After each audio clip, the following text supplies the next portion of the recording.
KaraokeBooks. The Autobiography. Benjamin Franklin. Audiobook. Chapter 19. Agent of Pennsylvania in London. Our new governor, Captain Denny, brought over for me the before-mentioned medal from the Royal Society, which he presented to me at an entertainment given him by the city. He accompanied it with very polite expressions of his esteem for me, having, as he said, been long acquainted with my character. After dinner, when the company, as was customary at that time, were engaged in drinking, he took me aside into another room, and acquainted me that he had been advised by his friends in England to cultivate a friendship with me, as one who was capable of giving him the best advice, and of contributing most effectually to the making his administration easy, that he therefore desired of all things to have a good understanding with me, and he begged me to be assured of his readiness on all occasions to render me every service that might be in his power. He said much to me, also, of the proprietor's good disposition towards the province, and of the advantage it might be to us all, and to me in particular, if the opposition that had been so long continued to his measures was dropped, and harmony restored between him and the people, in effecting which, it was thought no one could be more serviceable than myself, and I might depend on adequate acknowledgments and recompenses, etc., etc. The drinkers, finding we did not return immediately to the table, sent us a decanter of Madeira, which the governor made liberal use of, and in proportion became more profuse of his solicitations and promises. My answers were to this purpose, that my circumstances, thanks to God, were such as to make proprietary favors unnecessary to me, and that, being a member of the Assembly, I could not possibly accept of any. That, however, I had no personal enmity to the proprietary, and that, whenever the public measures he proposed should appear to be for the good of the people, no one should espouse and forward them more zealously than myself. My past opposition having been founded on this, that the measures which had been urged were evidently intended to serve the proprietary interest, with great prejudice to that of the people, that I was much obliged to him, the governor, for his professions of regard to me, and that he might rely on everything in my power to make his administration as easy as possible, hoping at the same time that he had not brought with him the same unfortunate instruction his predecessor had been hampered with. On this he did not then explain himself, but when he afterwards came to do business with the Assembly, they appeared again, the disputes were renewed, and I was as active as ever in the opposition, being the penman, first, of the request to have a communication of the instructions, and then of the remarks upon them, which may be found in the votes of the time, and in the historical review I afterward published. But between us personally no enmity arose. We were often together. He was a man of letters, had seen much of the world, and was very entertaining and pleasing in conversation. He gave me the first information that my old friend Jas. Ralph was still alive, that he was esteemed one of the best political writers in England, had been employed in the dispute between Prince Frederick and the King, and had obtained a pension of 300 a year, that his reputation was indeed small as a poet, Pope having damned his poetry in the Dunciad, but his prose was thought as good as any man's. The Assembly finally finding the proprietary obstinately persisted in manacling their deputies with instructions inconsistent not only with the privileges of the people, but with the service of the Crown, resolved to petition the King against them, and appointed me their agent to go over to England, to present and support the petition. The House had sent up a bill to the Governor, granting a sum of £60,000 for the King's use, £10,000 of which was subjected to the orders of the then General, Lord Loudon, which the Governor absolutely refused to pass, in compliance with his instructions. I had agreed with Captain Morris, of the packet at New York, for my passage, and my stores were put on board, when Lord Loudon arrived at Philadelphia, expressly, as he told me, to endeavor an accommodation between the Governor and Assembly, that His Majesty's service might not be obstructed by their dissensions. Accordingly, he desired the Governor and myself to meet him, that he might hear what was to be said on both sides. We met and discussed the business. In behalf of the Assembly, I urged all the various arguments that may be found in the public papers of that time, which were of my writing, and are printed with the minutes of the Assembly, and the governor pleaded his instructions, the bond he had given to observe them, and his ruin if he disobeyed, yet seemed not unwilling to hazard himself if Lord Loudon would advise it. This his lordship did not choose to do, though I once thought I had nearly prevailed with him to do it, but finally he rather chose to urge the compliance of the Assembly, and he entreated me to use my endeavours with them for that purpose, declaring that he would spare none of the king's troops for the defence of our frontiers, and that, if we did not continue to provide for that defence ourselves, they must remain exposed to the enemy. I acquainted the House with what had passed, and, presenting them with a set of resolutions I had drawn up, declaring our rights, and that we did not relinquish our claim to those rights, but only suspended the exercise of them on this occasion through force, against which we protested, they at length agreed to drop that bill, and frame another conformable to the proprietary instructions. This of course the governor passed, and I was then at liberty to proceed on my voyage. But, in the meantime, the packet had sailed with my sea stores, which was some loss to me, and my only recompense was his lordship's thanks for my service, all the credit of obtaining the accommodation falling to his share. He set out for New York before me, and, as the time for dispatching the packet boats was at his disposition, and there were 2 then remaining there, one of which, he said, was to sail very soon, I requested to know the precise time, that I might not miss her by any delay of mine. His answer was, I have given out that she is to sail on Saturday next, but I may let you know, entre nous, that if you are there by Monday morning, you will be in time, but do not delay longer. By some accidental hindrance at a ferry, it was Monday noon before I arrived, and I was much afraid she might have sailed, as the wind was fair, but I was soon made easy by the information that she was still in the harbour, and would not move till the next day. One would imagine that I was now on the very point of departing for Europe. I thought so, but I was not then so well acquainted with his lordship's character, of which indecision was one of the strongest features. I shall give some instances.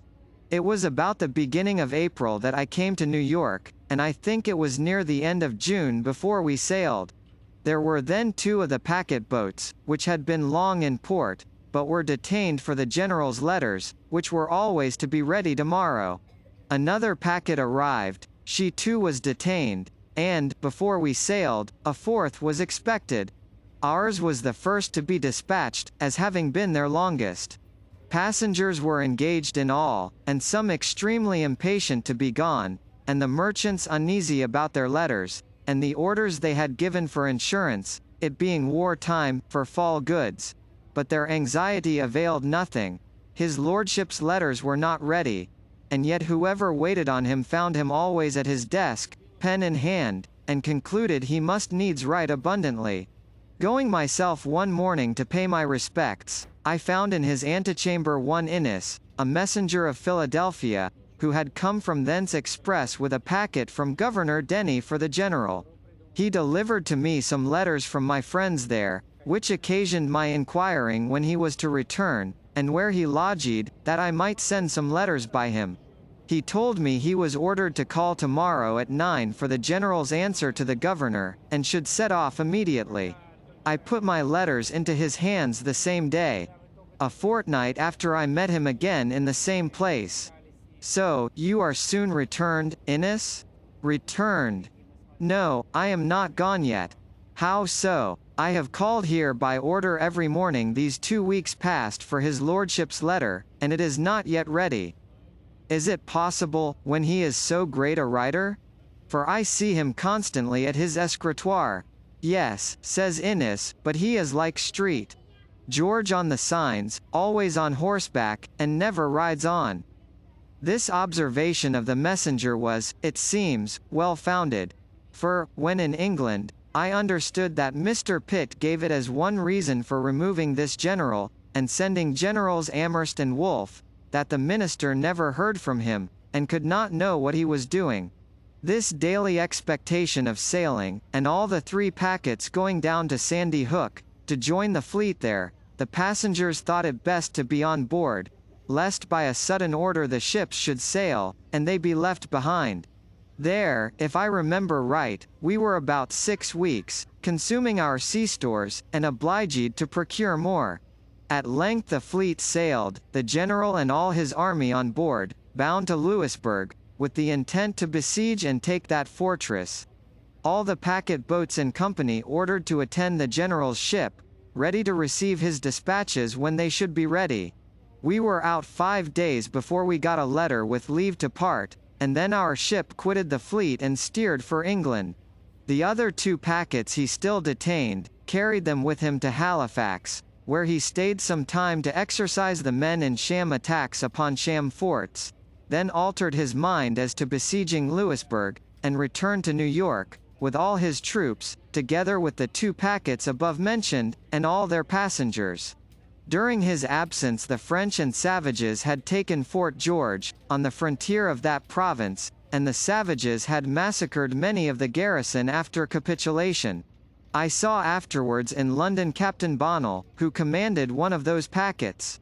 He told me that, when he had been detained a month, he acquainted his lordship that his ship was grown foul, to a degree that must necessarily hinder her fast sailing, a point of consequence for a packet boat, and requested an allowance of time to heave her down and clean her bottom. He was asked how long time that would require. He answered, 3 days. The general replied, if you can do it in 1 day, I give leave. Otherwise not, for you must certainly sail the day after tomorrow.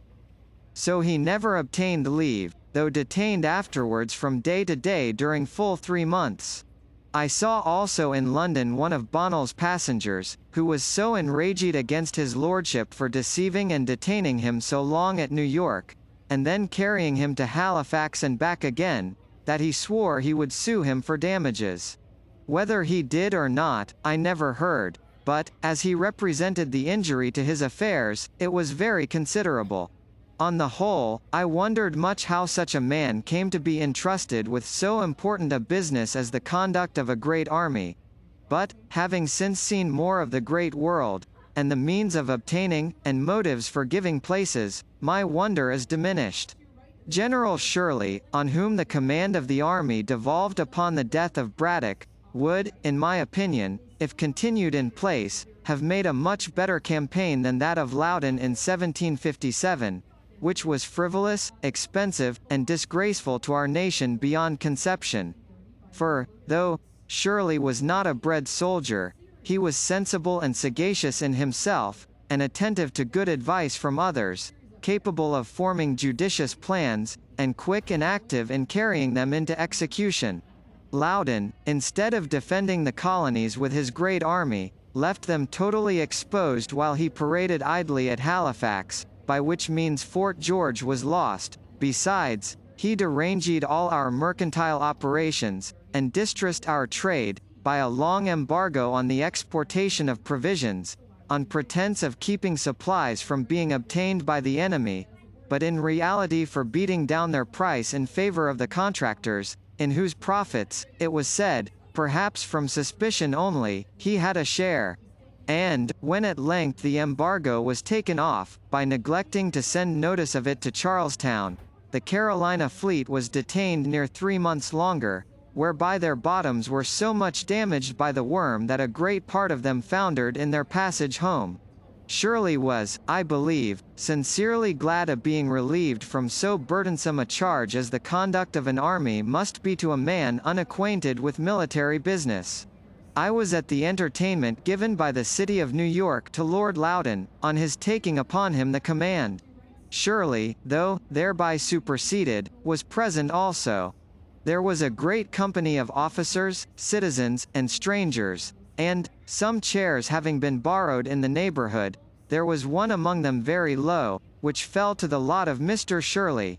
Perceiving it as I sat by him, I said, "They have given you, sir, too low a seat." "No matter," says he, "Mr. Franklin, I find a low seat the easiest."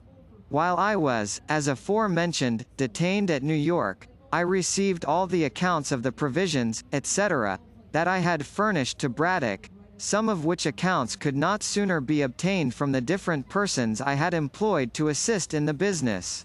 I presented them to Lord Loudon, desiring to be paid the balance. He caused them to be regularly examined by the proper officer, who, after comparing every article with its voucher, certified them to be right, and the balance due, for which his lordship promised to give me an order on the paymaster. This was, however, put off from time to time, and though I called often for it by appointment, I did not get it. At length, just before my departure, he told me he had, on better consideration, concluded not to mix his accounts with those of his predecessors. And you, says he, when in England, have only to exhibit your accounts at the Treasury, and you will be paid immediately. I mentioned, but without effect, the great and unexpected expense I had been put to by being detained so long at New York, as a reason for my desiring to be presently paid, and on my observing that it was not right I should be put to any further trouble or delay in obtaining the money I had advanced, as I charged no commission for my service. Oh, sir, says he, you must not think of persuading us that you are no gainer. We understand better those affairs, and know that every one concerned in supplying the army finds means, in the doing it, to fill his own pockets. I assured him that was not my case, and that I had not pocketed a farthing, but he appeared clearly not to believe me, and, indeed, I have since learnt that immense fortunes are often made in such employments. As to my balance, I am not paid it to this day, of which more hereafter. Our captain of the packet had boasted much, before we sailed, of the swiftness of his ship. Unfortunately, when we came to sea, she proved the dullest of 96 sail, to his no small mortification.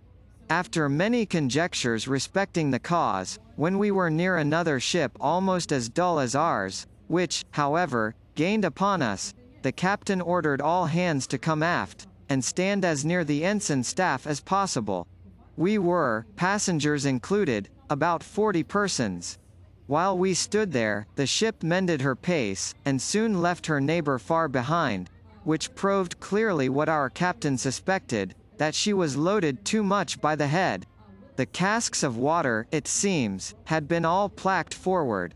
These he therefore ordered to be moved further aft, on which the ship recovered her character, and proved the best sailor in the fleet. The captain said she had once gone at the rate of 13 knots, which is accounted 13 miles per hour. We had on board, as a passenger, Captain Kennedy, of the Navy, who contended that it was impossible, and that no ship ever sailed so fast, and that there must have been some error in the division of the log line, or some mistake in heaving the log. A wager ensued between the two captains, to be decided when there should be sufficient wind. Kennedy thereupon examined rigorously the log line, and, being satisfied with that, he determined to throw the log himself. Accordingly, some days after, when the wind blew very fair and fresh, and the captain of the packet, Lutwidge, said he believed she then went at the rate of 13 knots, Kennedy made the experiment, and owned his wager lost. The above fact I give for the sake of the following observation. It has been remarked, as an imperfection in the art of shipbuilding, that it can never be known, till she is tried, whether a new ship will or will not be a good sailor, for that the model of a good sailing ship has been exactly followed in a new one, which has proved, on the contrary, remarkably dull. I apprehend that this may partly be occasioned by the different opinions of seamen respecting the modes of lading, rigging, and sailing of a ship. Each has his system, and the same vessel, laden by the judgment and orders of one captain, shall sail better or worse than when by the orders of another. Besides, it scarce ever happens that a ship is formed, fitted for the sea, and sailed by the same person. One man builds the hull, another rigs her, a third lades and sails her. No one of these has the advantage of knowing all the ideas and experience of the others, and, therefore, cannot draw just conclusions from a combination of the whole. Even in the simple operation of sailing when at sea, I have often observed different judgments in the officers who commanded the successive watches, the wind being the same. One would have the sails trimmed sharper or flatter than another, so that they seem to have no certain rule to govern by. Yet I think a set of experiments might be instituted. First, to determine the most proper form of the hull for swift sailing. Next, the best dimensions and properest place for the masts. Then the form and quantity of sails, and their position, as the wind may be. And, lastly, the disposition of the lading. This is an age of experiments, and I think a set accurately made and combined would be of great use. I am persuaded, therefore, that ere long some ingenious philosopher will undertake it, to whom I wish success. Sailboat. We were several times chased in our passage, but outsailed everything, and in 30 days had soundings. We had a good observation, and the captain judged himself so near our port, Falmouth, that, if we made a good run in the night, we might be off the mouth of that harbour in the morning, and by running in the night might escape the notice of the enemy's privateers, who often cruised near the entrance of the channel. Accordingly, all the sail was set that we could possibly make, and the wind being very fresh and fair, we went right before it, and made great way. The captain, after his observation, shaped his course, as he thought, so as to pass wide of the Scilly Isles, but it seems there is sometimes a strong indraft setting up street. George's Channel, which deceives seamen and caused the loss of Sir Cloudesley Shovel's squadron. This indraft was probably the cause of what happened to us. We had a watchman placked in the bow, to whom they often called, "Look well out before there," and he as often answered, "Aye, aye," but perhaps had his eyes shut, and was half asleep at the time, they sometimes answering, as is said, mechanically, for he did not see a light just before us, which had been hid by the studding sails from the man at the helm, and from the rest of the watch, but by an accidental yaw of the ship was discovered, and occasioned a great alarm, we being very near it, the light appearing to me as big as a cartwheel.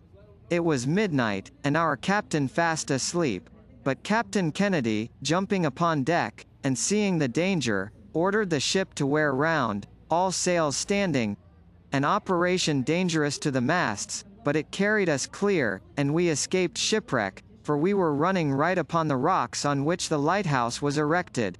This deliverance impressed me strongly with the utility of lighthouses, and made me resolve to encourage the building more of them in America if I should live to return there. In the morning it was found by the soundings, etc., that we were near our port, but a thick fog hid the land from our sight.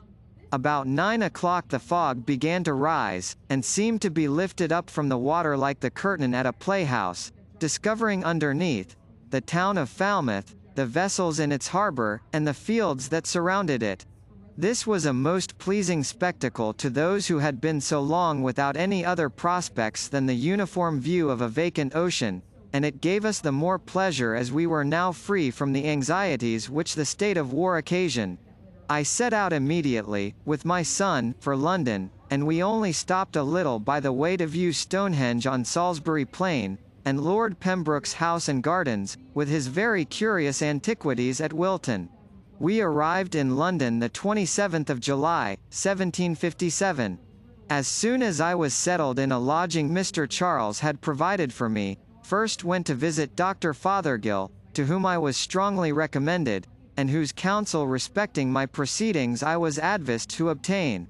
He was against an immediate complaint to government, and thought the proprietaries should first be personally applied to, who might possibly be induced by the interposition and persuasion of some private friends, to accommodate matters amicably.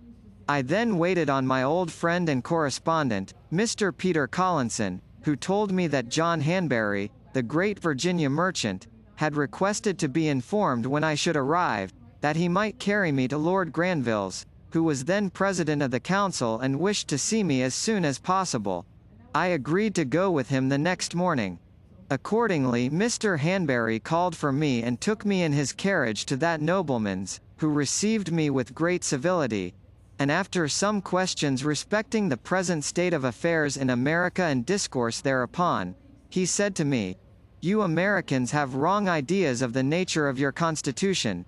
You contend that the king's instructions to his governors are not laws, and think yourselves at liberty to regard or disregard them at your own discretion. But those instructions are not like the pocket instructions given to a minister going abroad, for regulating his conduct in some trifling point of ceremony. They are first drawn up by judges learned in the laws. They are then considered, debated, and perhaps amended in council, after which they are signed by the king. They are then, so far as they relate to you, the law of the land, for the king is the legislator of the colonies. I told his lordship this was new doctrine to me. I had always understood from our charters that our laws were to be made by our assemblies, to be presented indeed to the king for his royal assent, but that being once given the king could not repeal or alter them.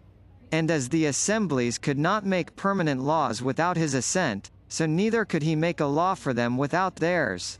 He assured me I was totally mistaken. I did not think so, however, and his lordship's conversation having a little alarmed me as to what might be the sentiments of the court concerning us, I wrote it down as soon as I returned to my lodgings. I recollected that about 20 years before, a clause in a bill brought into Parliament by the ministry had proposed to make the king's instructions laws in the colonies, but the clause was thrown out by the Commons, for which we adored them as our friends and friends of liberty, till by their conduct towards us in 1765 it seemed that they had refused that point of sovereignty to the king only that they might reserve it for themselves. With his keen insight into human nature and his consequent knowledge of American character, he foresaw the inevitable result of such an attitude on the part of England. This conversation with Grenville makes these last pages of the autobiography one of its most important parts. After some days, Drive Fothergill having spoken to the proprietaries, they agreed to a meeting with me at Mr. T. Penn's house in Spring Garden. The conversation at first consisted of mutual declarations of disposition to reasonable accommodations, but I suppose each party had its own ideas of what should be meant by reasonable. We then went into consideration of our several points of complaint, which I enumerated.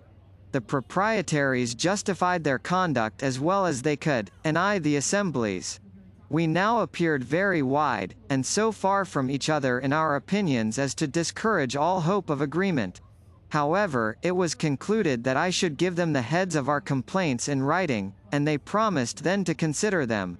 I did so soon after, but they put the paper into the hands of their solicitor, Ferdinand John Paris, who managed for them all their law business in their great suit with the neighboring proprietary of Maryland, Lord Baltimore, which had subsisted 70 years, and wrote for them all their papers and messages in their dispute with the assembly.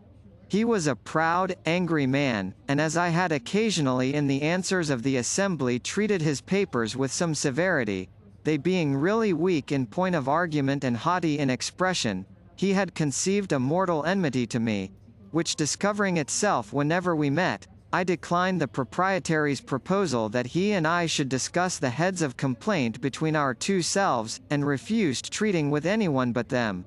They then by his advice put the paper into the hands of the Attorney and Solicitor General for their opinion and counsel upon it, where it lay unanswered a year wanting 8 days, during which time I made frequent demands of an answer from the proprietaries, but without obtaining any other than that they had not yet received the opinion of the Attorney and Solicitor General.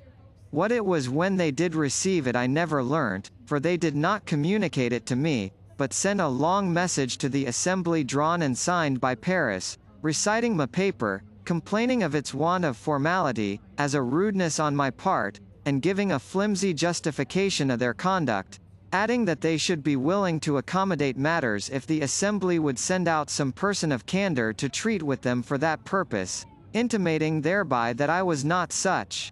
The want of formality or rudeness was, probably, my not having addressed the paper to them with their assumed titles of true and absolute proprietaries of the province of Pennsylvania, which I omitted as not thinking it necessary in a paper, the intention of which was only to reduce to a certainty by writing, what in conversation I had delivered viva voce. But during this delay, the Assembly having prevailed with Governor Denny to pass an act taxing the proprietary estate in common with the estates of the people, which was the grand point in dispute, they omitted answering the message.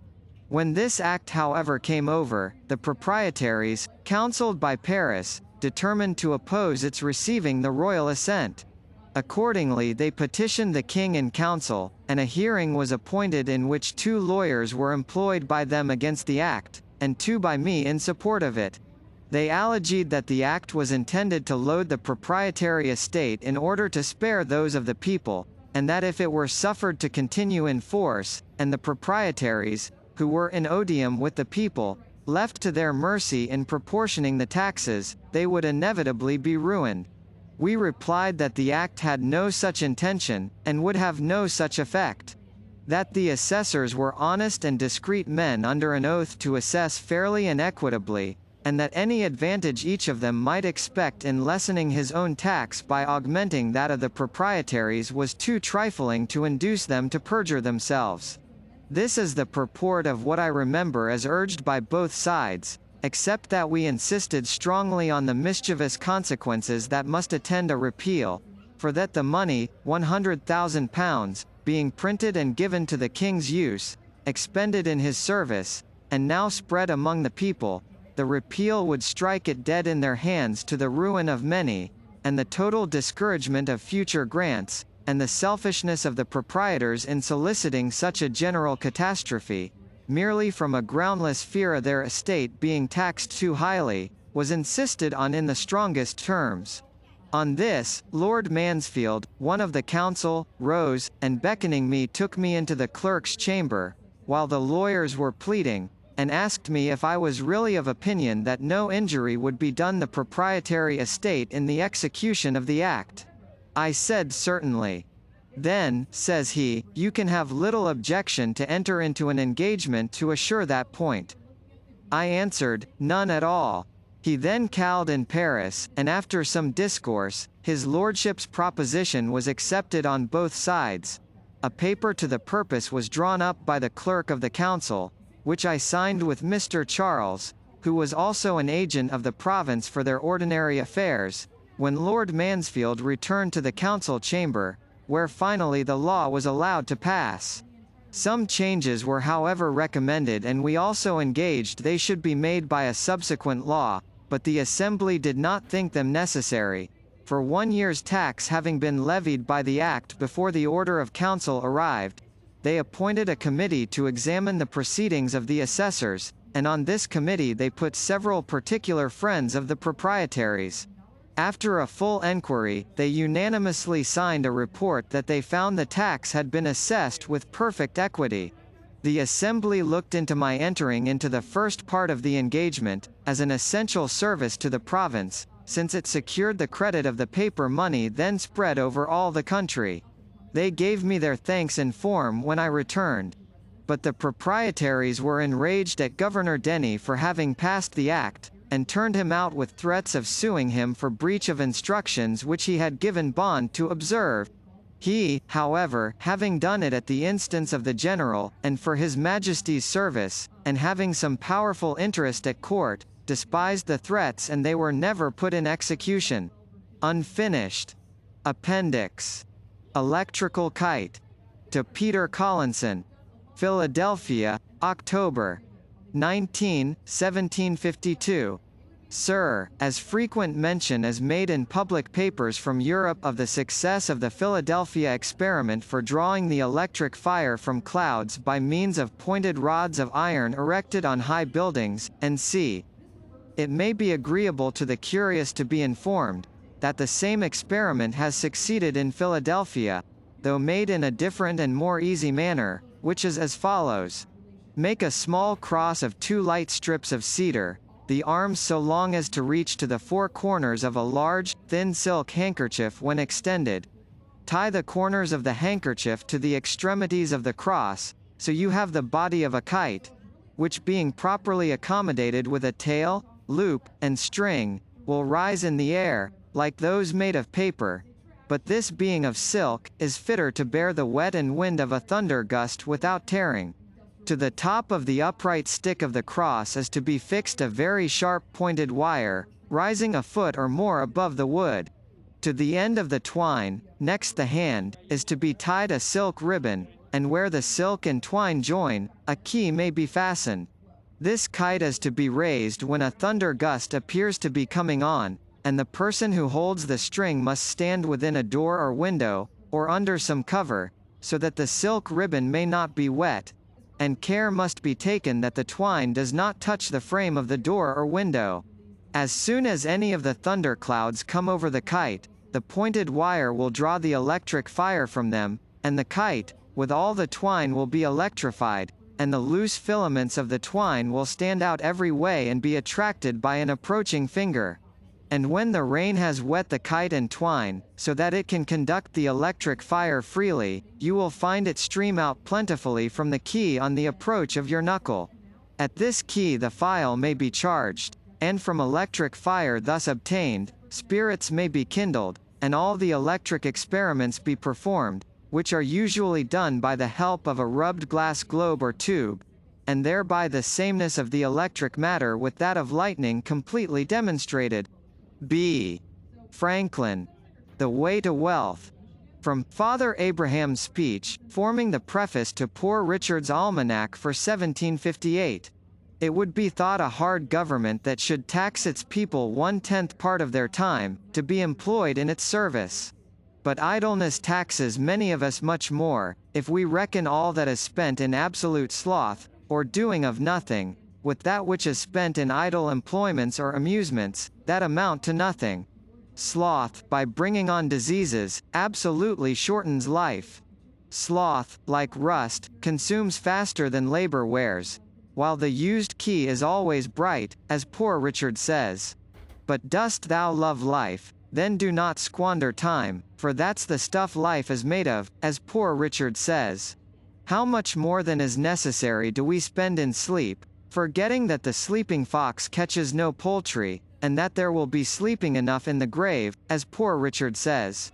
If time be of all things the most precious, wasting time must be, as Poor Richard says, the greatest prodigality, since, as he elsewhere tells us, lost time is never found again, and what we call time enough, always proves little enough. Let us then up and be doing, and doing to the purpose, so by diligence shall we do more with less perplexity. Sloth makes all things difficult, but industry all easy, as Poor Richard says, and he that riseth late must trot all day, and shall scarce overtake his business at night. While laziness travels so slowly, that poverty soon overtakes him, as we read in Poor Richard, who adds, "Drive thy business, let not that drive thee," and early to bed, and early to rise, makes a man healthy, wealthy, and wise. Industry need not wish, and he that lives upon hope will die fasting. There are no gains without pains. He that hath a trade hath an estate, and he that hath a calling, hath an office of profit and honor. But then the trade must be worked at, and the calling well followed, or neither the estate nor the office will enable us to pay our taxes. What though you have found no treasure, nor has any rich relation left you a legacy?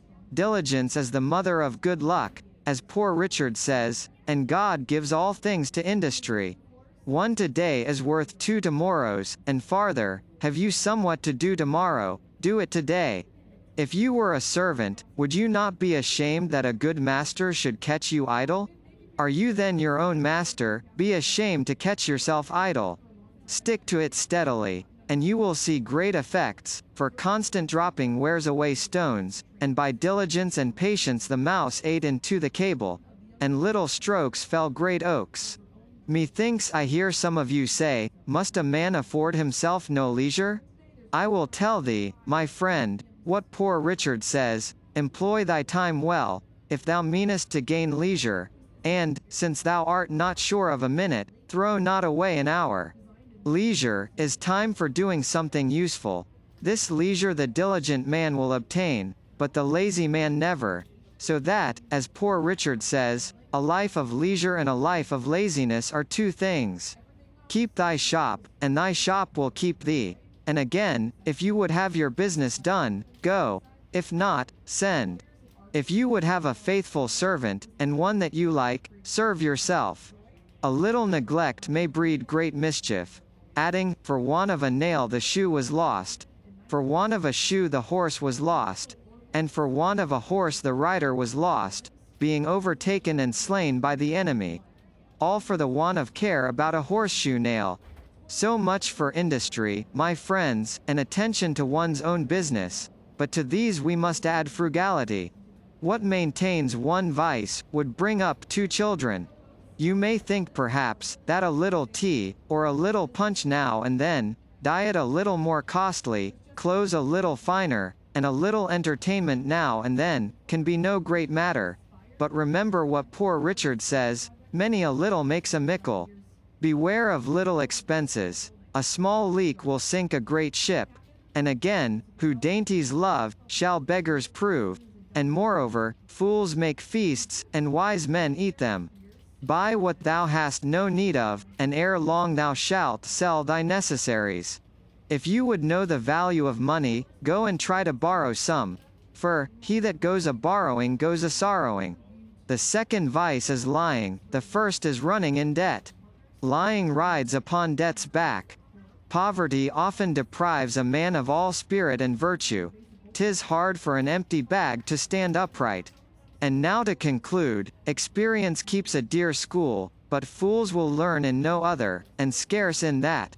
For it is true, we may give advice, but we cannot give conduct, as poor Richard says. However, remember this, they that won't be counseled, can't be helped, as poor Richard says, and farther, that if you will not hear reason, she'll surely rap your knuckles. The Whistle. To Madame Brelon. Passy, November 10, 1779.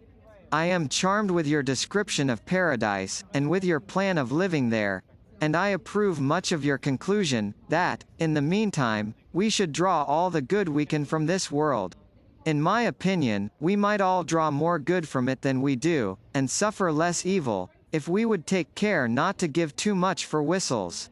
For to me it seems, that most of the unhappy people we meet with, are become so by neglect of that caution.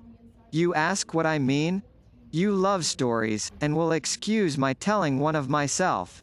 When I was a child of 7-year-old, my friends, on a holiday, filled my pocket with coppers. I went directly to a shop where they sold toys for children, and being charmed with the sound of a whistle, that I met by the way in the hands of another boy, I voluntarily offered and gave all my money for one.